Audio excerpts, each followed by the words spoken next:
YouTubers, welcome to the Cyber Overwatch channel. I am Pragmatic1. In this video I will be doing a walkthrough of the OffSec Proving Grounds SunsetNoonTide vulnerable host. I will provide a walkthrough of reconnaissance through post-exploitation. This will include performing port scanning, service enumeration, remote code execution, and privilege escalation. If you find this content informative and you are interested in cybersecurity, please like and subscribe to the Cyber Overwatch channel. Also, for more free content, please regularly check back on www.cybersec.com. SunsetNoonTide is a vulnerable host created by White Crows to allow users to practice ethical hacking techniques. This virtual machine is accessible from OffSec Proving Grounds Virtual Training Lab and VulnHub, which is owned by OffSec. I went ahead and started my target host SunsetNoonTide. As shown on the screen, it now has an IP. As always, the first thing I'll need to do is information gathering in order to determine what ports are open and what services are running on them.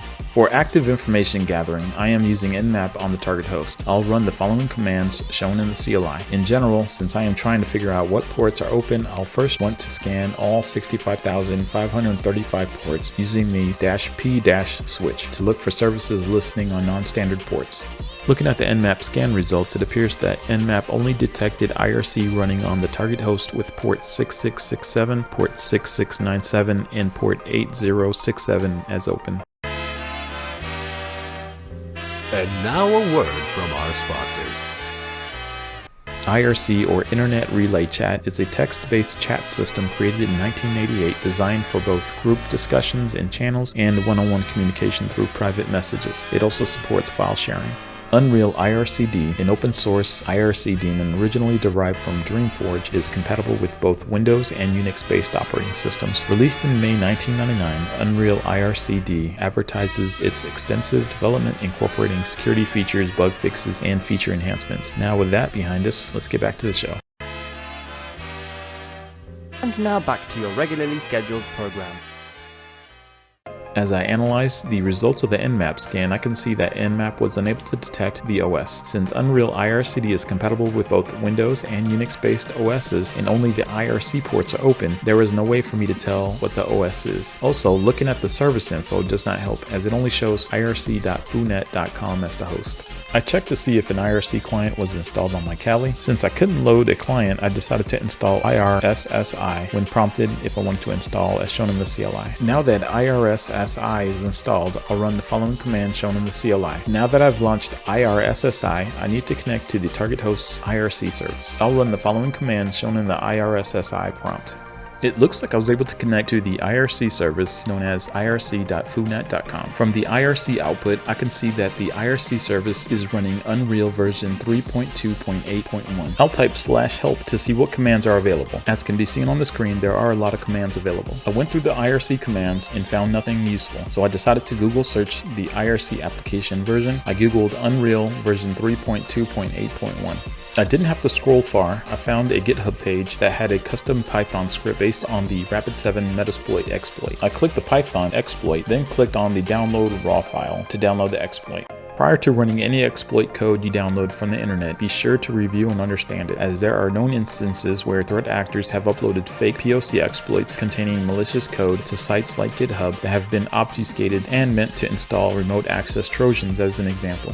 I start my netcat listener with the command shown in the CLI. With that done, I'll run the following command shown in the CLI to execute the exploit. After running the exploit, I get a message stating that the exploit was sent successfully. I switched over to my netcat listener to see if it caught a connection. Sure enough, it looks like it got a shell. I ran the whoami command and it shows that I am the server account. I run the print working directory command to get an idea of where I am currently at. It looks like I am in the /home/server/irc/unreal 3.2 directory. I run cd tilde to get to the server home directory. Once in the server home directory, I run the ls-la command to see what's in the directory. I can see the local.txt file. I'll run cat local.txt to view the hash. Now that I have the local.txt hash, I'll submit the hash into the OffSec PG console for the first flag. Now I need to escalate my privileges. I could always do manual enumeration, but running commands like find, cat, id, etc. can take some time when run manually. I prefer to use linps as it automates everything, giving me more time on other tasks. I started my HTTP server so I could upload linps to the target host. I used the following command shown in the CLI. Now that the HTTP server is running, I need to change directories to the /temp folder so that I can upload linps. I run the following command from the target host shown in the CLI. I verified that I successfully uploaded linps to the target host by running ls-la.